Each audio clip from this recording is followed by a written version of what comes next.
Bonjour à tous, c'est Trading avec vous. Donc en ce dimanche 10 avril 2022, je vais vous faire la petite mise à jour sur Shiba. On me l'a demandé à plusieurs reprises, mais je l'ai déjà faite. Mais bon, je vais vous la refaire tranquillement et on va reprendre les basiques et les fondamentaux.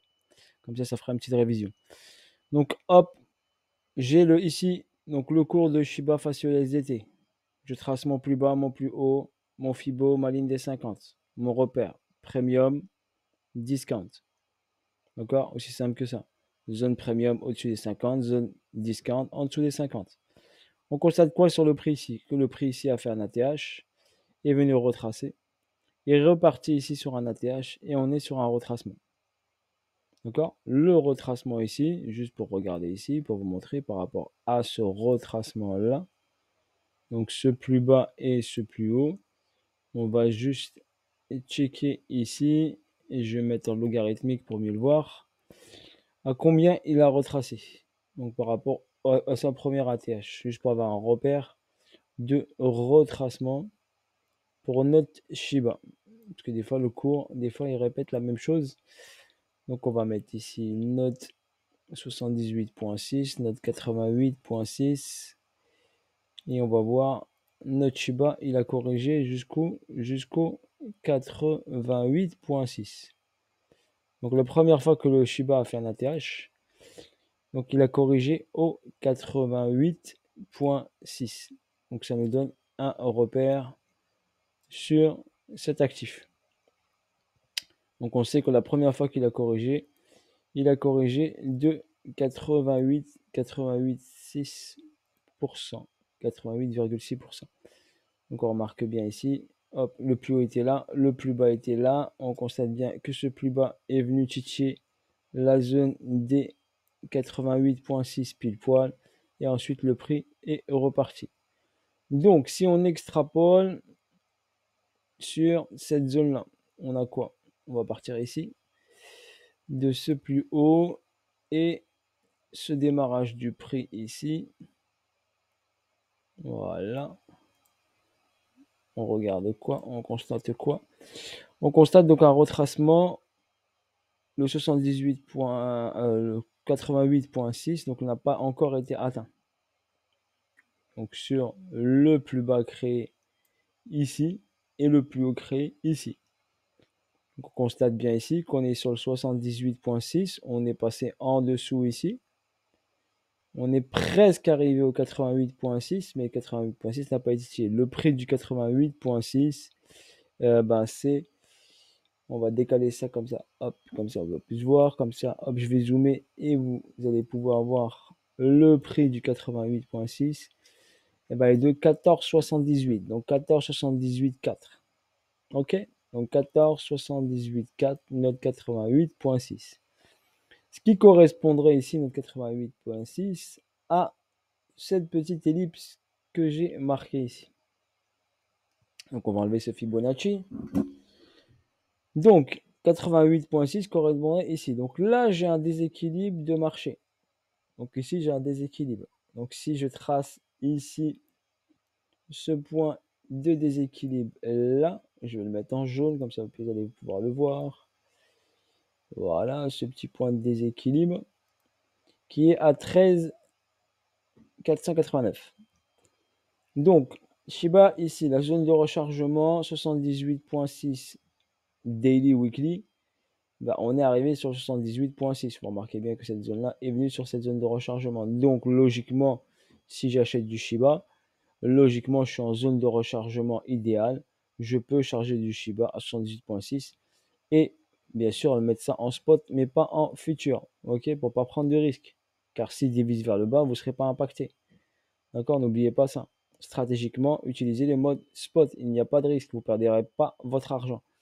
Car parce que si Shiba dévisse fort vers le bas et vous êtes en futur, et ben là, il faut avoir bien géré son money management ou prendre un stop loss serré. Qu'est-ce qu'on constate? Donc, on constate cette hausse, cette baisse, ce retracement. Moi, j'ai en schématique Wyckoff, j'ai un BC ici, un saut avec une accumulation longue et un UT. Mais j'ai pas un UTAD. D'accord? Donc, pour ma part ici, la première des choses ici, j'attendrai déjà un retest de ce niveau-là. un retest de ce niveau-là, et après, pour moi, un ATH. Il faut juste être patient. Donc, pour moi, je pense qu'on va ici, il faudrait ici venir prendre ici cet argent ici, titiller ça, refaire une petite descente. Pourquoi pas prendre l'argent ici, ok, et après repartir là, travailler un peu plus bas un peu, et après aller chercher un ATH. Donc idéalement, ce serait plutôt ce format-là, personnellement, que je verrai. Donc moi, ce que je vois, donc je vois un travail ici vers le haut, un petit travail ici vers le bas. On prend ici la dernière fois la liquidité, on va chercher ici en haut, on check ce niveau, hop, c'est un niveau important, donc on retrace, d'accord, et ensuite on va chercher un ATH. Voilà personnellement ce que je vois moi sur Shiba. Là, on a quoi? On a une trendline de liquidité. Vous remarquez bien, trendline de liquidité. Cassure de la trendline de liquidité.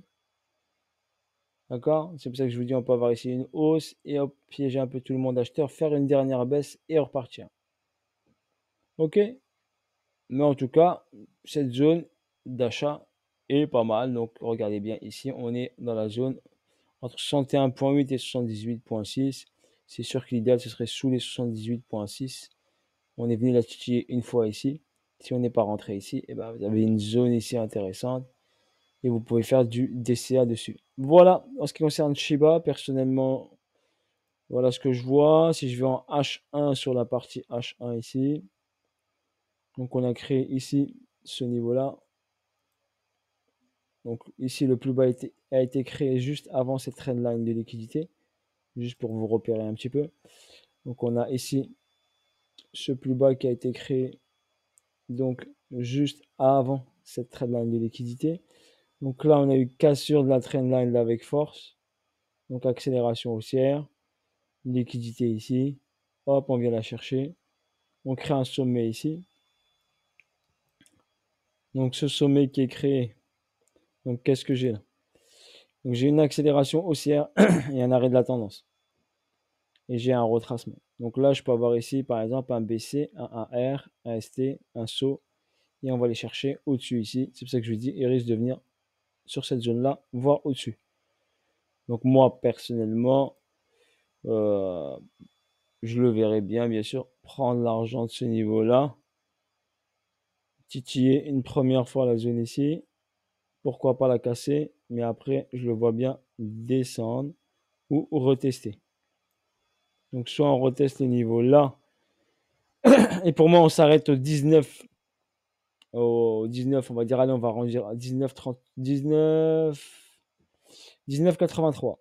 On va arrondir à 20, allez, on va être gentil, à 0,00020, donc je vous donne 20. Moi pour moi, sur cette zone, on peut acheter. N'oublie pas ici, bien sûr, il y a des zéros. Il y en a 4, je crois. Ouais, 4 0. 4 0 20 pour moi, j'achète Shiba. Moi, personnellement, c'est mon point de vue, hein. Donc, je viens ici sur les 0,20, comme il est ici sur les 0,20, sur cette zone-là. Il revient ici. Moi, j'achète Shiba. D'accord? J'en ai déjà acheté ici, pour votre information. J'en ai déjà acheté là. S'il revient ici, bah, je recharge encore un peu. S'il casse un peu plus bas, je rechargerai encore un peu. Ok, question 2. Gestion du money management, rentrer en DCA par exemple. Voilà, sur ce, bonne soirée à vous tous et je vous dis bon dimanche à tous. Ok, n'oubliez pas de faire votre rôle de citoyen, vous pouvez aller voter bien sûr, n'hésitez pas. Si le trading n'est pas conseiller financier, n'oubliez pas, je vous incite ni à acheter ni à vendre. J'ai pas de fonds d'investissement, d'accord? J'ai pas de formation pour l'instant à vous proposer, payante. Je ne vous demande pas pour l'instant d'argent. Après, si vous voulez faire un don pour la chaîne, vous pouvez. Vous avez une adresse wallet qui est sur les commentaires. Vous pouvez faire un don en USDT si vous voulez pour la chaîne. Sinon, je ne vous demande pas d'argent.